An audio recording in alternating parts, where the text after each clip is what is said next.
Fujica, a place for budding and aspiring entrepreneurs. My name is Fujica, and I serve this community as a business mentor, and I also help people achieve receiving their non-medical home care agency licenses. I do want to welcome you here to another week here at the channel. As you know, I have introduced another type of content to this channel, which is home care scenarios. So it's a little bit different because it is meant to be a shorter type of video where I really just talk to you about those things that matter to you as home care agency owners that are really trying to operate your businesses, so these are meant to be shorter content videos.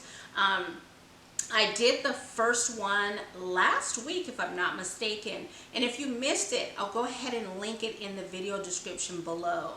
But this second one is another good one. So actually, if you did miss that one, my first licensing course client, actually in that video, she asked me the question, what did I think of a particular franchise? And I don't want to put that particular name in this video because I haven't done research and I don't want to put that.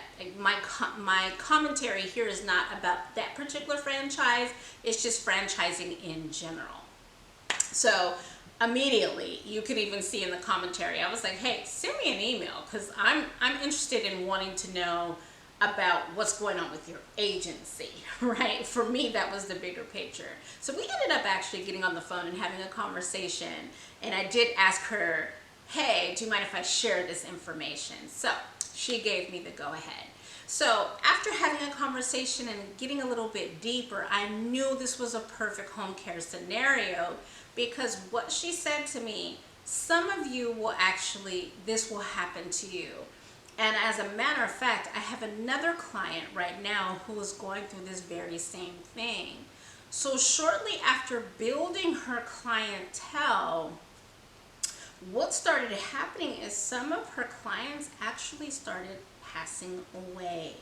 So this is a very real scenario to where you will finally, after your blood, sweat, and tears, you will build your client, you will build your clientele, you'll get your roster to where it needs to be.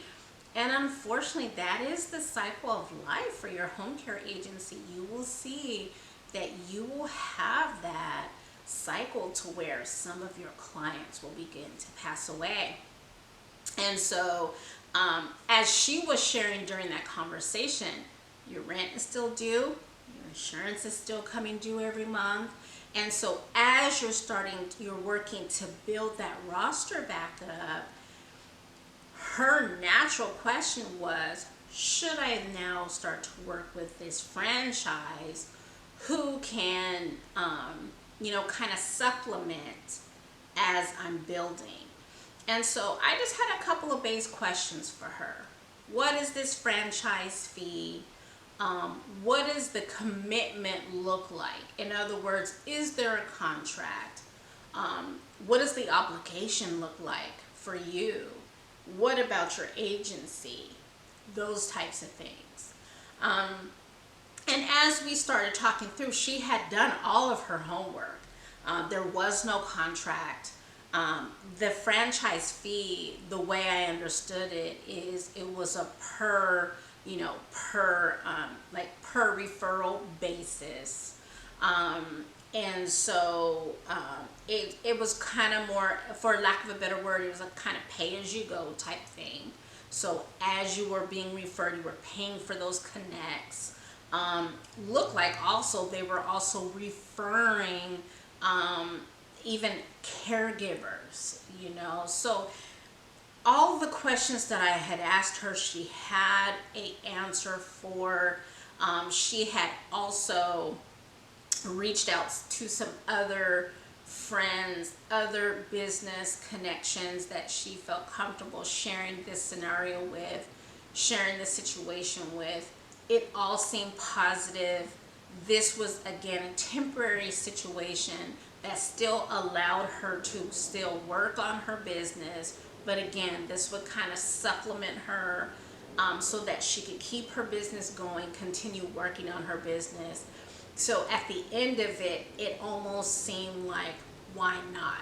Why not work with this franchise while you're building your business? And I think that would be my answer to anyone in that situation if you have that type of arrangement. Now, I have actually done a full-length video on franchising that I will also include in my resource portion of the video description below. So make sure you check that out. So I know franchises can, sometimes receive a negative connotation because of that franchise fee, because it can be large. I shared a story with her for a young gentleman reaching out to me for licensing assistance after he had already paid a franchising fee. So for me, it's, you've already paid the franchising fee and you're not licensed. For me, that seemed a little, backwards. So, I would suggest, as my client did, or as my previous client did, do your homework. As any business venture, do your homework. Make sure you have your questions written down. Be prepared with your questions. Make sure you vet any business opportunity. Make sure you have your questions written down and you ask all of those questions. Be comfortable with any business opportunity before you go into it. I'd love to throw it back out to the comment community. Let's get those comments going. What do you all think about franchising? Let's get the comments going. Do you think it's good? Yes or no? Why and why not? Can't wait to see your comments on this particular subject. If you guys have enjoyed this topic, please like the video. Go ahead and hit that subscribe button and hit that bell notification so that you're notified every time I drop a new video. Guys, that's all I have for you today. Stay blessed.